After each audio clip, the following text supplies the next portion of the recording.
warahmatullahi wabarakatuh. Selamat siang.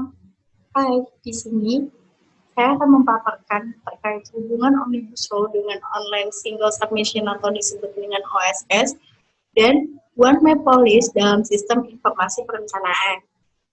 Sebelumnya, kita perlu mengetahui apa sih itu Omnibus Law. Omnibus Law adalah suatu undang-undang yang berisikan revisi beberapa atau bahkan puluhan undang-undang untuk merampingkan regulasi dari segi jumlah dan penyempurnaan peraturan agar lebih tepat sasaran. Undang-undang tersebut berkaitan dengan Undang-Undang Cipta Lapangan Kerja dan Undang-Undang Pemberdayaan UMKM. Selain itu, Omnibus Law juga memiliki implikasi yang sangat serius terhadap penataan ruang, yang hal itu dapat dilihat dari beberapa dimensi, diantaranya korupsi, yang menurut berbagai kajian dinilai menjadi alasan utama perginya investasi dari negara Indonesia dan bukan karena prosedur sebagaimana pemerintah asumsikan selama ini.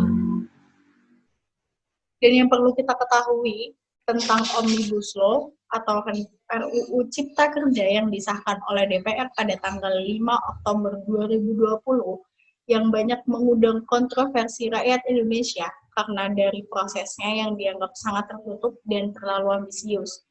Di dalam implikasi RUU terhadap tata ruang memang sangat berpengaruh dan memberikan dampak yang signifikan. Hal itu disebabkan karena dihapuskannya beberapa ketentuan pada Undang-Undang Nomor 26 Tahun 2007 tentang penataan ruang di dalam RUU Cipta Kerja tersebut. Setidaknya terdapat 40 pasal UU-PR yang mengalami perubahan. Berikut adalah 5 kebijakan UU-PR yang berubah dalam RUU Cipta Kerja. Yang pertama yaitu izin jadi kesesuaian. Yang dimaksudkan adalah perubahan drastis yang terjadi pada pasal 1 ayat 32 dalam Undang-Undang Tata Ruang Nomor 26 Tahun 2007 yang semula adanya izin pemanfaatan ruang. Kemudian dalam RUU Cipta Kerja berganti dan dihapuskan menjadi kesesuaian kegiatan pemanfaatan ruang.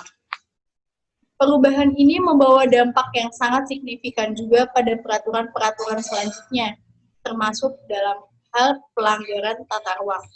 Jika sebelumnya pidana terhadap pelanggaran izin pemanfaatan ruang, maka sekarang pidana terhadap pelanggaran kesesuaian pemanfaatan ruang.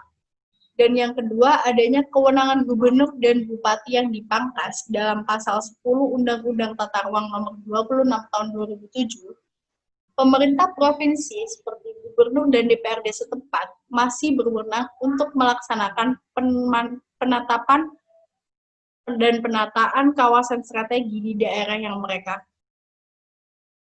Dan hal ini juga berlaku pada pemerintahan kabupaten kota sebagaimana yang ada di dalam pasal 11. Namun di dalam RUU Cipta Kerja, kewenangan tersebut dihapuskan hingga kewenangan daerah kini hanya sebatas pengaturan, pembinaan, pengawasan, dan pelaksanaan penataan ruang, kemudian kerjasama antar daerah. Yang ketiga, menuntut jadi keberatan yang dimaksud dalam pasal 60 huruf D Undang-Undang Tata Ruang Nomor 26 Tahun 2007, masyarakat berhak mengajukan tuntutan kepada yang berwenang bila ada pembangunan yang tidak sesuai di daerah mereka terhadap rencana tata ruang. Namun di dalam RUU Cipta Kerja, mengajukan tuntutan ini dihilangkan dan digantikan menjadi mengajukan keberatan. Yang keempat, adanya aturan tata ruang desa yang dihapuskan dalam Undang-Undang Tata Ruang Nomor 26 Tahun 2007, terdapat 6 pasal sekaligus yang mengatur soal perencanaan, pemanfaatan, dan pengendalian tata ruang di desa. Dan ketentuan ini dimuat dalam pasal 49 hingga pasal 454. Lewat Undang-Undang Tata Ruang Nomor 26 Tahun 2007, penataan ruang di desa itu bisa dilakukan di tingkat kecamatan hingga tingkat desa. Namun di dalam RUU Cipta Kerja, 6 pasal tersebut dihapuskan. Selanjutnya, terdapat pidana korupsi yang dikorting yang dimaksud dalam pasal 74 Undang-Undang Tata Ruang Nomor 26 Tahun 2007, pidana berupa denda bagi korporasi yang melanggar aturan tata ruang sebesar 3 kali lipat dari denda untuk individu pelanggar. Tapi dalam RUU Cipta Kerja, hukuman denda ini dipersingkat menjadi hanya sepertiga saja. Artinya, denda bagi korporasi pelanggar lebih rendah daripada individu yang melanggar. Sebaliknya, semua jenis pidana berupa denda individu pelanggar dinaikkan. Sebagian pidana penjara turun dan sebagian lainnya juga tetap. Artinya, tidak ada hukuman penjara yang naik dalam Omnibus Law. Perlu kita ketahui juga terkait Omnibus Law yang telah dipaparkan oleh Profesor Haryadi Kertodiharjo selaku Guru Besar Kebijakan Kehutanan di Institut Pertanian Bogor yang menjelaskan bahwa adanya masalah politik yang bersifat struktural dari mulai benturan kepentingan dalam pendanaan pilkada yang dilakukan antara donatur dengan calon kepala daerah, korupsi dalam alur izin usaha pemanfaatan hasil hutan kayu atau IUPHHK, hingga modus dalam proses pemberian izin seperti manipulasi data, pemerasan, hingga jual beli dokumen seperti AMDAL maupun izin lingkungan yang marak terjadi di negara Indonesia. Seperti juga halnya terjadi di Riau dan Papua Barat terkait banyaknya beredar peta palsu. Penyusunan Omnibus Law atau RUU Cipta Kerja ini tidak didasarkan pada masalah nyata di lapangan, dan pemerintah seolah-olah hendak mempertaruhkan proteksi lingkungan hidup demi investasi alih-alih melihat sumber daya alam sebagai ruang hidup. Ada beberapa alasan pemerintah dalam menciptakan Omnibus Law. Terdapat dua alasan, yaitu terlalu banyaknya regulasi yang dibuat dan tak jarang satu regulasi dengan regulasi lainnya saling tumpah tindih dan menghambat akses pelayanan publik serta kemudahan berusaha, sehingga membuat program percepatan pembangunan dan peningkatan kesejahteraan masyarakat sulit untuk dicapai. Yang kedua, adanya indeks kualitas regulasi Indonesia yang merendah dengan banyaknya regulasi yang telah memunculkan fenomena hyperregulation. Karena itu, penyelenggaraan pemerintah berniat merevisi aturan perundang-undangan yang saling berbenturan. Jika dilakukan secara konvensional, revisi undang-undang secara satu persatu diperkirakan akan memakan waktu lebih dari 50 tahun. Dengan begitu, pemerintahan berpikir bahwa skema Omnibus Law adalah jalan satu-satunya yang bisa menyederhanakan regulasi dengan cepat dan efektif. Terkait dengan hubungan RUU Cipta Kerja dengan OSS atau Online Single Submission, kita perlu mengetahui apa itu OSS atau Online Single Submission. Online Single Submission atau OSS adalah perizinan berusaha yang diterbitkan oleh lembaga OSS untuk dan atas nama menteri, pimpinan lembaga, gubernur atau bupati atau wali kota kepada pelaku usaha melalui sistem elektronik yang telah terintegrasi. Dalam era globalisasi dan era digitalisasi ini, campur tangan manusia akan lebih berkurang dan digantikan dengan sistem yang akan lebih ditingkatkan di era digitalisasi. Terkait tata ruang dan perizinan, RUU ini telah menerapkan by system yang dikenal dengan sebutan OSS atau Online Single Submission, yang nantinya perizinan bukan lagi dikeluarkan oleh orang, walaupun diterbitkan oleh pemerintahan pusat, tetapi by system.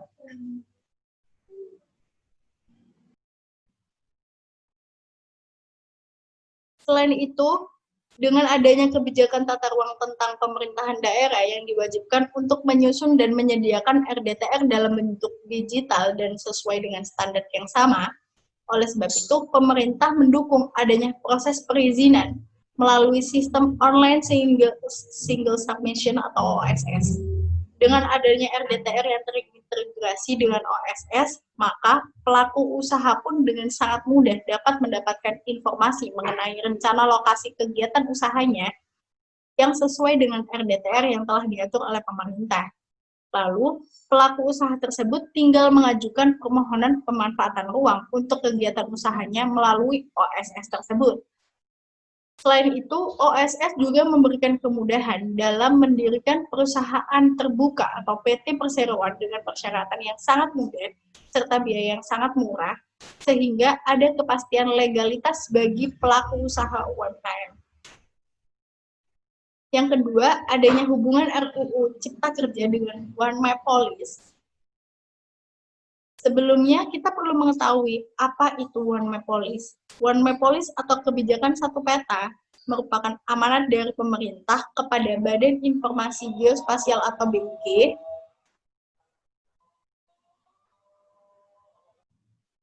yang bertujuan untuk mewujudkan penyelenggaraan informasi geospasial atau IG yang berdaya guna melalui kerjasama, koordinasi, integrasi, dan sinkronisasi, serta mendorong penggunaan IG dalam penyelenggaraan pemerintah di berbagai aspek kehidupan. One Map Policy Geoportal memiliki tujuan utama untuk mengurangi tumpang tindih informasi yang menyebabkan berbagai persoalan tata guna lahan di Indonesia. Adapun beberapa manfaat dari One Map Policy, yang pertama yaitu membantu mempercepat pelaksanaan pembangunan nasional melalui penggunaan peta referensi dengan standar dan format yang sama dan dapat diakses melalui satu pintu, yaitu melalui geoportal. Yang kedua, penyediaan lahan guna pembangun proyek strategi nasional tersedia dengan lebih mudah. Yang ketiga, sarana meningkatkan kualitas rencana tata ruang nasional serta meredam konflik tumpang tindih informasi yang telah terjadi dan mencegah konflik penataan ruang serta agraria ke depannya. Yang keempat, dengan memberikan satu standarisasi yang sama dan transparan dalam mengukur lahan, area pembangunan, dan pembangunan tata ruang wilayah. Yang kelima, memantau dan mencegah eksploitasi sumber daya alam seperti hasil perkebunan, pertambangan, sumber daya lahan, hutan hujan tropis, serta transparan, sehingga pemanfaatan lahan semakin optimal dan terintegrasi. Dan yang terakhir, dalam aspek perencanaan, pemanfaatan ruang nasional serta pengambilan keputusan tata ruang wilayah dapat lebih efektif dan efisien melalui peningkatan koordinasi lintas sektor dan lintas daerah. Adapun tahapan kebijakan satu peta dimulai dengan berbagi pakai data, sinkronisasi, integrasi, dan kompilasi. Yang data tersebut dapat berkaitan diantaranya yaitu surat keputusan atau SK, lampiran peta dan peta digitalnya, yang nantinya serta proses kompilasi selesai dan diintegrasikan dengan peta dasar akan dilakukan sinkronisasi sehingga keluar PITT-IGT atau peta indikasi tumpang tindih informasi geospasial tematik. Namun, ditemukan beberapa kendala utama di lapangan, yakni dengan minimnya data baik SK, lampiran peta, maupun shape filenya. Disinggung RDTR atau Rencana Detail Tata Ruang. Pemerintah telah mempermudah penerbitan Rencana Detail Tata Ruang atau RDTR dengan memperbaiki aturan melalui Omnibus Law dengan memberlakukannya OSS atau Online Single Submission. Rencananya, bentuk peraturan penerbitan RDTR akan berupa peraturan kepala daerah atau Perkada. Format ini sekaligus mengubah ketentuan sebelumnya, yakni RDTR yang ditetapkan melalui peraturan daerah atau Perda.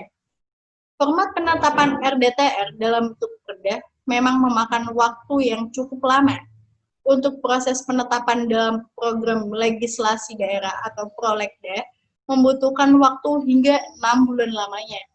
Selain itu, pembahasan mengenai penetapan RDTR juga dinilai tidak perlu lagi melewati proses legislasi oleh DPRD setempat, dan juga penyusunan substansi dalam RDTR di sebuah wilayah juga telah dibantu oleh Kementerian Agraria dan Tata Ruang atau Badan Pertanahan Nasional atau ATR atau BPN. Sehingga proses penetapan melalui Perkada dinilai dapat mempercepat laju penerbitan RDTR. Selain itu juga, dalam RUU Cipta Kerja, pemerintah juga memberikan tenggang waktu kepada daerah untuk menyelesaikan RDTR-nya di wilayah masing-masing. Berikut penjelasan terakhir dari saya. Saya akhiri. Wassalamualaikum warahmatullahi wabarakatuh.